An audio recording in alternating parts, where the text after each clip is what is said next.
Boa tarde, gente. Estão vendo corretamente lá em cima? Então, vou fazer a minha apresentação sobre a documentação das línguas minoritárias. Como eu disse, eu me chamo Alexandre Raymond. Eu vou... tá, metade em francês. Pouco importa. Eu vou fazer um pouco a minha apresentação, que normalmente são slides que eu apresento em francês.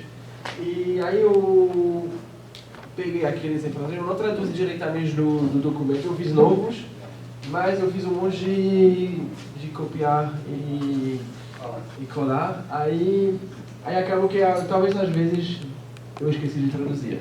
Minha formação é que eu sou da Universidade de Lyon. Eu fiz o curso de Ciências da Linguagem, SDL, no departamento de descrição das linguagens e com a especialidade que lá na descrição das linguagens tem todas as famílias de línguas que a gente viu, nas línguas românicas. Eu não sei porque eu acho que eu copiei diretamente esse slide sem verificar. Essa é a minha universidade, que como vocês podem ver está bloqueada, porque provavelmente foi essa foto tirada durante uma greve. Eu coloquei essa porque eu procurei uma foto da minha universidade que foi a primeira no Google que apareceu. Aí eu pensei, não, eu vou deixar assim porque é bem representativo. Eu poderia fazer um slide durante uma hora só sobre o quanto essa universidade estruturalmente é ruim, porque nada está adaptado para ninguém, e justamente para a palestra que a gente viu, lá que aluno deficiente é um parkour, realmente, é um parkour, porque não há como ir da sala A para a sala B sem fazer um monte de obstáculos e tudo assim. Mas isso será uma outra palestra. A minha especialidade é a língua arpitão. Vou falar um pouco do que é. Eu estudei a fonologia dessa língua. Para quem não manja muito de linguística, a fonologia é ver os sons e classificar eles de um jeito que seja lógico. Eu vou entrar um pouco mais em detalhes dentro disso mais para frente, mas a fonologia é organizar os sons em categorias, fazer algo lógico com esses sons. Como vocês podem ver, o arpitão ele se fala essa zona laranja. Ele se chama também o franco-provençal, mas essa denominação não é tão boa porque é uma denominação muito científica. É como se, em vez de dizer tomate, vocês vão usar a palavra em latim, sabe, do sistema complicado de classificação das frutas e dos seres vivos, na verdade, em geral. Aí, por isso, preferimos a palavra arpitão. Uma grande parte dos locutores falam mesmo patois, que é uma palavra geral na França para dizer uma língua que não é o francês. Eu não gosto tanto dessa palavra porque ela é um pouco pejorativa, mas mesmo assim. Aqui é um mapa da Europa, onde a zona que se fala, e tem duas cidades no sul da Itália que, por uma razão não muito certa, falam também essa língua. Se pensam que é uma imigração no início da Idade Média, de pessoas que foram para lá e até hoje eles têm essa língua. Aqui sou eu com os meus velhos, como chamam eles, são as pessoas típicas que falam essa língua. São pessoas geralmente acima de 50 anos. Isso foi em 2012, eu tinha cabelo comprido e tudo isso. Eu era um pouco mais gordo também. Aqui eu coloquei os nomes, eu sou o primeiro, eu tenho o Antoine, o René, o Lucien, o Pierre e o Claude. São todos pessoal, a não ser o René, que é um cara muito chato, todos os outros são muito legais. É com essas pessoas que eu vou com um gravador de voz, aí eu pergunto, como você diz isso, como você diz isso, como você diz isso, para até, eles são todos do mesmo lugar, mas de cidades diferentes. Aí assim, eu vou bem mostrar isso depois, assim eu tenho toda a variabilidade dessa língua. O René é um cara muito chato, ele nunca está feliz, sempre está reclamando, mas os outros são bem legais. Eu vou lá geralmente no interior de Lyon, minha cidade, e eu vou lá de carro. O problema é que todos eles destilam frutas.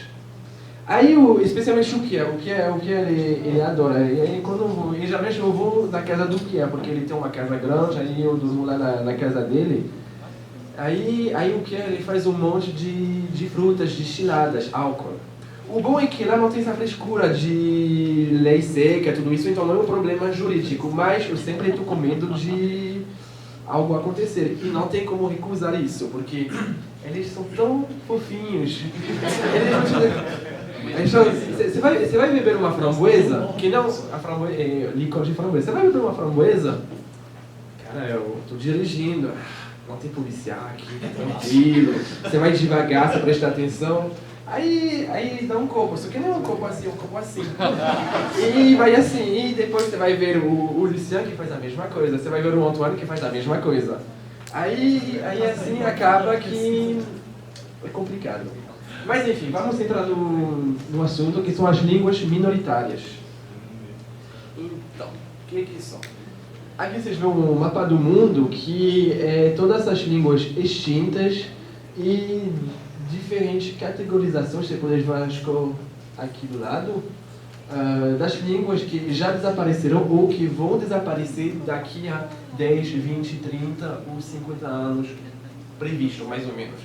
Isso não é uma profecia, isso não é uma coisa com certeza, é uma tendência a partir da quantidade de pessoas que falam tal língua, se eles transmitem aos filhos e tudo isso. E você pode ver que é um problema que existe no mundo inteiro, que não se encontra só em uma região, que não se encontra só, e que as características desse desaparecimento são sempre as mesmas. Então, eu vou falar durante essa primeira parte da importância da rebretização das línguas, como funciona o desaparecimento, a aculturação, problemas decorrentes, soluções propostas. E eu vou depois apresentar um pouco o trabalho de terreno, o estudo preparativo, como obter palavras e a transcrição armazenamento. Então, primeiramente, a importância da documentação das línguas. Documentar uma língua é como eu disse que eu faço com meus velhos, eu vou perguntar palavras. Mesmo se eu já sei mais ou menos a resposta. Eu já sei que eu falo arpitão de Lyon, uma de muitas variedades. Aí eles são de outras cidades ao redor de Lyon. E tem umas diferenças. E eu posso já chutar, eu sei que ele vai dizer assim. Mas eu quero ter a certeza que ele vai dizer assim. Aí é isso que eu faço. Mas vamos ver. O desaparecimento global das línguas, como mostrei, acontece em todo lugar. E a coisa é, por que uma língua morre? Tem vários jeitos de matar uma língua. Vou explicar para vocês como matar uma língua. O primeiro é um desastre natural. Por exemplo, o terremoto no Oceano Índico em 2004 matou dezenas e dezenas de línguas de povos que estavam no litoral dessa região. Simplesmente porque o povo parou de existir. Todo mundo desse povo morreu.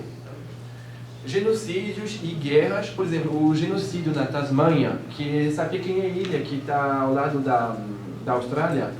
O povo indígena foi, do primeiro até o último, dizimado. Não tem mais nenhum índio indígena dessa ilha. Então, todas as línguas que se falavam nessa ilha não existem mais, porque foram dizimadas. As guerras civis que teve nos anos 60, 70, 80, na Guatemala e Nicarágua, também fizeram povos inteiros desaparecer. Mas isso são, vamos dizer, os jeitos mais extremos. Se você não quer sujar demais as mãos, você pode fazer para fazer uma língua morrer, repressão política. Isso funciona super bem. Você vai fazer uma pesquisa nas escolas, propaganda. Você vai dizer para as pessoas, olha, o que você fala numa língua é sujo. Você vai proibir a língua, falar essa língua em público, através de uma campanha de vergonhização, não sei como dizer, mas você vai fazer que as pessoas vão sentir vergonha e que vão se autocensurar nessa língua, que é bem melhor do que a polícia enviar a polícia. Uma língua pode também desaparecer com a hegemonia imperialista, no sentido que o prestígio, sempre vai ter uma língua que vai ter mais prestígio do que a outra. Aí as pessoas vão, no momento de falar para os filhos dele de tal língua, vão pensar, não, em vez de falar a minha língua, vou falar essa língua maior, porque talvez assim meu filho ou minha filha não terá esse problema que eu teve para encontrar um trabalho. Tem também o ostracismo, quer dizer, a gente não fala, as outras línguas não existem. E o que acontece na França, por exemplo? Na França foi durante muito tempo algo tabu falar das outras línguas. A urbanização também faz que, como pessoas de vários lugares vão para o mesmo lugar, vão usar uma língua franca, que geralmente vai ser a língua do Estado, a língua de prestígio. Aqui são dois cartazes da França. O primeiro é a Alsácia, que é essa parte da França que fala alemão, feliz. Aí eles mostram que, explicando para as crianças, isso é um livro de criança mostrando que falando francês vai ser melhor do que falando alemão. Lá eles até proibiram de fazer os pretzel, sabe, esses bolos, e incentivaram a fazer o quê? Croissant, porque era mais francês. E isso parece uma piada, mas realmente é um jeito de destruir uma cultura. É um jeito de destruir uma cultura. O segundo cartaz está escrito: é proibido de falar bretão e cuspir no chão. Isso quer dizer, você vai colocar no mesmo lugar falar bretão, que é uma das línguas minoritárias da França, com cuspir, uma coisa suja. Então você vai colocar na cabeça das crianças de 6, 7, 8 anos,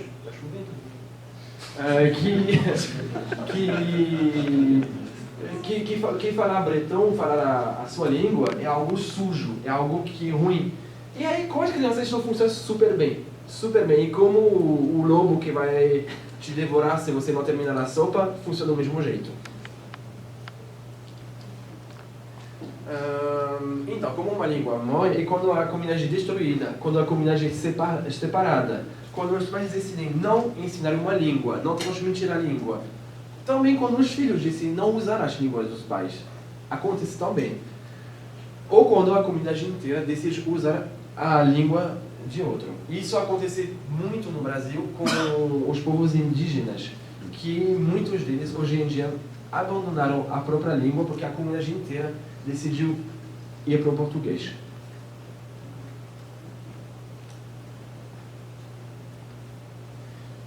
Então, a aculturação é quando você perde a sua cultura. Quando você perde a língua, você perde também a cultura. A perca de uma língua é uma perca de identidade. A comunidade não se distingue mais das outras comunidades. Os membros não se identificam mais, porque eles são nenhum outro. Tem uma destruição total do tecido comunitário. A inclusão de um novo tecido social onde a comunidade não se encaixa nesse novo tecido social. E também acontece uma injustiça social, porque a comunidade com uma nova língua não vai falar super bem da primeira geração essa nova língua. Aí vai sofrer uma exclusão. Vai ter uma discriminação e um racismo. E às vezes, pior do que isso, vai ter uma transmissão desse racismo para mostrar que se integrou bem nessa nova língua, nesse novo tecido social, você vai transmitir esse racismo para outras pessoas. Um resultado disso é, por exemplo, o alcoolismo. O alcoolismo nas tribos nativas dos Estados Unidos é muito, muito forte. É um problema social que existe e que devido a um genocídio, a um deslocamento e a uma proibição das línguas. Afinal, eles estão se dizendo: eu não tenho mais a minha terra, eu não tenho mais a minha língua. Qual é o propósito? Isso é a ideia. E o pessoal sem propósito vai fazer o quê? Vai começar a beber, simplesmente. Na Amazônia também. Na Amazônia também. Só que tem muita literatura nos Estados Unidos sobre isso. Tem também o racismo. Os lugares rurais da Europa que perderam as línguas minoritárias, o fato de interdir a língua e de ter uma repressão contra eles vão fazer que eles vão ter uma vergonha e querer fazer o quê? Querer se integrar muito bem. Como se você pode se integrar o melhor excluindo os outros, o mais fraco que você ainda. Isso é uma transmissão do ódio e isso acontece muito. Aqui também acontece. Eu imagino que acontece que você vai sempre rejeitar o mais rejeitável ainda. Eu já escutei. Você mora há quanto tempo aqui? Ah, eu moro há 4 anos. Ah, mas você ainda tem sotaque. Tem essas coisas de sempre querer mostrar que o outro é pior do que você mesmo. Tem isso. Aí, infelizmente, existem algumas soluções que a gente vai ver de novo bem em detalhes no fim, que é a documentação.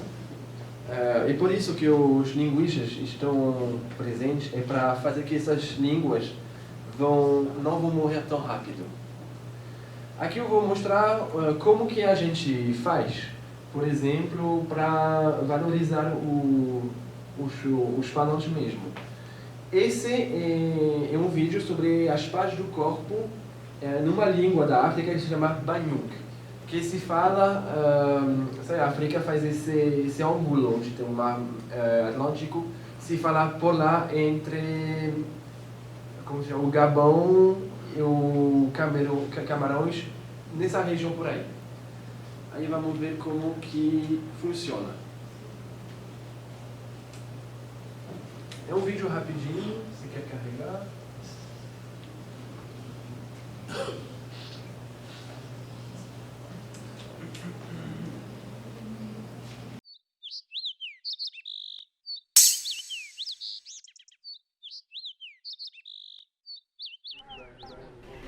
Big four. Les yeux, Igilo. le nez, Nyankindengo. la bouche, Burungo. les dents, Haringo. la langue, Blemeso. les cils, Hamoyon. les oreilles, Elango. les cheveux, Bugano Jegendo Njaye. le cou, Budobo. la gorge, Budomulamo. derrière le cou, Kuntuko. les épaules, Kabandango. Kabandango Kaye. les bras, Halaho. la main, Gumenyo. paume de la main, Gumenyo. les doigts, Ngiha Koyoro. les seins, Emindo. le ventre, Biero. l'ombril, Bukompoloro. le sexe, Kasalonku Udikamo. Manam Kampiro. les cuisses, Ebongo. Bugungo. Ebaho. Gugoro. les doigts des pieds, Hakununku Hadiho.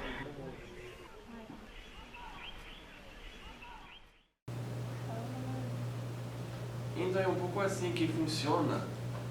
Como que sai? Não, só consegui. Não.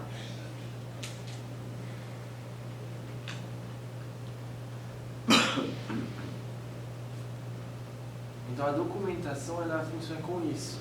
Opa, tá indo demais. Depois da documentação, a gente vai ver isso na segunda página em detalhes, tem a valorização. É melhor com o microfone. Tem a valorização. A valorização, por exemplo, é no bilinguismo na sinalização pública. Aqui tem várias línguas. A primeira é no Quebec, que tem em inglês, em francês e na língua inuit, que eu não sei como se diz em português, mas deve ser mais ou menos a mesma coisa. O segundo é na Alemanha, que numa região no sul de Berlim, que se fala o sorabo, que é uma língua eslávica mais falada na Alemanha mesmo. Aquele em cima, à direita, é em bretão. Aí você vê o nome da cidade em francês e embaixo em bretão. E os dois outros, aqui e embaixo, são em Arpitão mesmo. Aí isso é um jeito de valorizar a cidade, valorizar a língua, mostrando que se fala tal língua nesse lugar. Isso é uma valorização. Uma outra valorização pode ser através de publicações de livros, de mídia. O primeiro que a gente vê à esquerda é um jornal de futebol em bretão. E esse é um Tintim em Arpitão. Aí vê que está tudo traduzido dentro em Arpitão. E enfim vem a oficialização. A oficialização é um reconhecimento público. Aqui, você vê esses 5 caras aqui. Esse era o antigo presidente da região de Lyon, que assinou um documento em 2014, se eu não me engano. Não, 2010, o primeiro, e o segundo foi em 2014, reconhecendo o valor das línguas tradicionais e também das línguas da imigração. Enfim, vem um ensino bilíngue. Aqui vem 4 fotos de 4 escolas, sendo uma no Brasil, que é a Escola Estadual Indígena, que tem as aulas das línguas indígenas, que é algo muito importante. A primeira à esquerda, em cima, é em bretão, a segunda em Sorabia, essa língua da Alemanha. A terceira eu não me lembro, mas eu acho que nos Estados Unidos. E a última é no Brasil. Eu fim dessa primeira parte. Vocês têm perguntas sobre tudo isso? Eu fui talvez um pouco rápido, mas se vocês querem volta sobre uma coisa ou uma outra coisa, podem me dizer. Acho que ele tem uma pergunta aqui, ó. Você está com o microfone? Eu já estou com o microfone. É só uma coisa que ficou confusa aqui na minha cabeça, você falou agora. Ontem você tinha comentado que na França havia uma lei que instituía apenas o francês como oficial. Então, que relação tem essa legislação com esse documento que você mencionou agora? Então, a diferença é que essa lei na França é a nível nacional. Essas decisões são a nível local. E também eles não estão dizendo que... como explicar? Essas decisões locais, elas se aplicam dentro do vácuo da lei. Quer dizer que eles vão se aproveitar que a lei nacional não está especificando tudo para poder usar o espaço que está livre. Como não são leis nacionais ao nível da França inteira, aí dá como se encaixar um pouco. E não vai ser um reconhecimento no sentido que essa língua vai se tornar a língua oficial do lugar, não. É um reconhecimento muitas vezes mais simbólico, com algum resultado no fim que vai ser em dinheiro para as associações, para ter um orçamento para um monte de pessoas, mas a coisa é que é regional, é local. Então isso entra um pouco em conflito com a lei nacional, mas é difícil também essa lei ser aplicada em todo lugar. Então se aproveita de um vácuo, uma coisa que... Uma brecha. É uma brecha, exatamente, uma brecha na lei. A minha dúvida é com relação, assim, por exemplo, a gente vê essa questão da escola, das publicações. Há grupos que se reúnem para praticar bem a língua lá na França também? Sim, há muitos. E em muitos lugares isso é muito comum. Eu vou mostrar um pouco mais em detalhes na segunda parte, que vai sobre isso, mas sim, existe encontros, sabe, onde as pessoas vão para praticar tal língua. E existe sim muito. Mais alguma pergunta? Alguém? Você terminou a primeira parte, é isso? Sim. Sim? Eu fui bem correndo, talvez demais. Não, tudo bem. O coffee break ele já está servido. Talvez se a gente pode ficar no coffee break agora, não tem? Pode ser, Depois volta volta e coffee break, continua a exatamente. palestra até 5 horas, até 5h10. Tá bom, Tempo perfeito, perfeito. Pode fazer assim. Pode, claro. Você vai continuar, então você usa o tempo que quiser. Então, Então pessoal, vamos lá.